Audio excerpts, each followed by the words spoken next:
Go live now to Sydney, where the Shadow Education Minister Tanya Plibersek joins me live now. Good morning to you. What do you think of the latest economic offering from the government? Well, I think the infrastructure investment proves what Labor's been saying for some time, that the economy is in trouble and that we need a form of stimulus from the government. What's not clear from the announcement yesterday is the profile of this spending, when the money will start to be spent, when it will actually make a difference to the economy. It's not clear which projects are shovel-ready, which ones are years off in the never-never. And we know, for example, that the government promised around 100 projects in the lead up to the last election, and we still don't know the profile of the spending on those projects. So we've been calling for some time for extra infrastructure investment. We welcome infrastructure investment because, of course, it does drive jobs. What the details of this actual package are is a little bit less clear. And I noticed this morning that even the Queensland LNP, the opposition leader up there, is complaining about the infrastructure package and the fact that it's not going to make a difference to drought-affected communities. So there's still a little bit to investigate in this respect. Well, Dominic Perrottet was too complaining about Queensland, that they're actually getting too much. So you have all their state demands to deal with. For example, in New South Wales, Dominic Perrottet argues there's a $30 billion shortfall. I guess when it comes down to it, a big $4 billion announcement. It had all the bells and whistles in terms of the announcement, but $4 billion, a big effect on the budget, but it's really not going to touch the sides when it comes to the economy, is it? Well, look, what's happening in the real world in the economy, people are really worried about their household income. We've got almost 2 million people who are without work or looking for more hours of work, and we've got the lowest wages growth on record. If you ask an Australian family, do they feel better off today than they did 6 years ago, the majority of them will say no, at the same time as the Prime Minister's telling them they've never had it better. We've got businesses that are reducing their investment in their own businesses. We've got low productivity growth. We've got the lowest consumer spending since the 1990s. So, of course, investing in infrastructure is one of the ways that we can stimulate the economy. And when you're building infrastructure that makes our country more productive, that's a good thing to do. But will it be enough on its own? No, not unless we do something about historic low wages growth, and not unless we do things like, for example, increase Newstart. We know that every dollar someone gets in Newstart, they're likely to spend pretty quickly, and that's the reason so many National Party MPs are keen on an increase in Newstart, because they know if you bring $5 extra into a country town, that $5 extra gets spent in that country town and creates a job for someone else. So infrastructure investment is a good thing as long as it's actually going to happen sometime soon, but we need to do more to really stimulate our economy. We're bumping along the bottom on too many indicators. Wages growth, quality of life for family, household debt is very high, business investment is low, consumer confidence is low.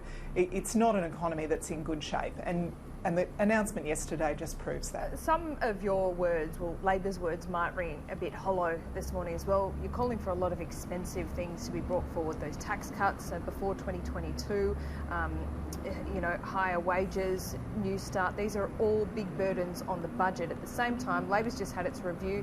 You've still got some pretty high taxing policies on the books. When are you going to start to shed those and re-look at your policy platform that suits now this new economic environment?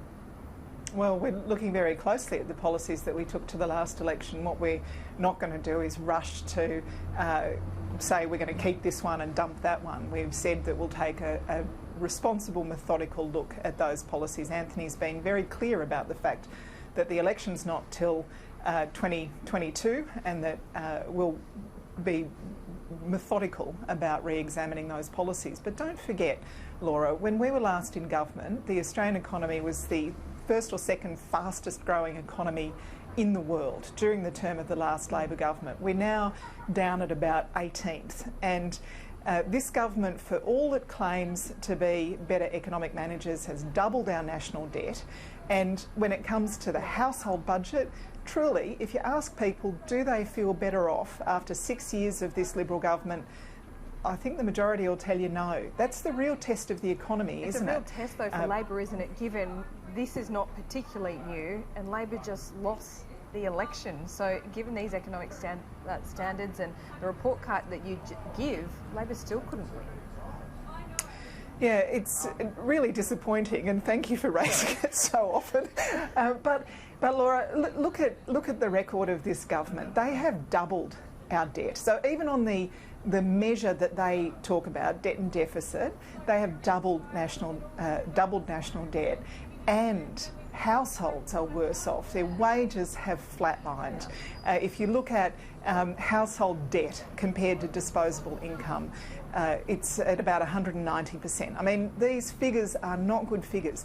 If you put $5 extra into someone's pay packet, they buy themselves a coffee on the way to work, if they're confident that they're going to have a job next week, they don't mind taking the kids out for a pizza on Friday night, that's what stimulates demand in our economy. That's what makes our Australian economy strong. People having the confidence to spend, they're creating jobs for other Australians, and we don't have that at the moment. We don't have it. So the tax cuts haven't delivered that, the interest rate cuts haven't delivered it. We are hopeful that infrastructure investment will make a difference. Of course we are, but we do need to look at wages, and we do need to look at household income, because while people don't have money in their pockets, they're not going to spend money they don't have, they're not going to create jobs for other Australians. And would you like to see older people stay in the workforce for longer, as Josh Frydenberg argued this week? I want older Australians not to be discriminated against in the workforce, and if they want to stay in the workforce longer, good luck to them. What I don't want is a government saying that it's older Australians' fault that the economy's in trouble and they have to work till they drop to make up for it. We've got a treasurer lecturing older Australians, people who have worked hard all their lives and paid their taxes, and telling them that somehow the fact that the economy's in the doldrums is their fault and they're going to have to work even longer.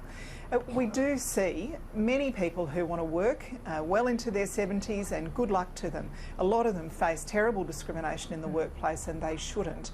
But you've got to remember, almost every budget, this government's told older people that they want to delay their retirement, cut their pension, make them wait longer for their pension, cut their superannuation. Yep. It's not the fault of older Australians that Josh Frydenberg and before him Scott Morrison couldn't manage the budget. Just quickly, should Brian Hartzer go? I didn't hear the question. Brian Hartzer, should he go?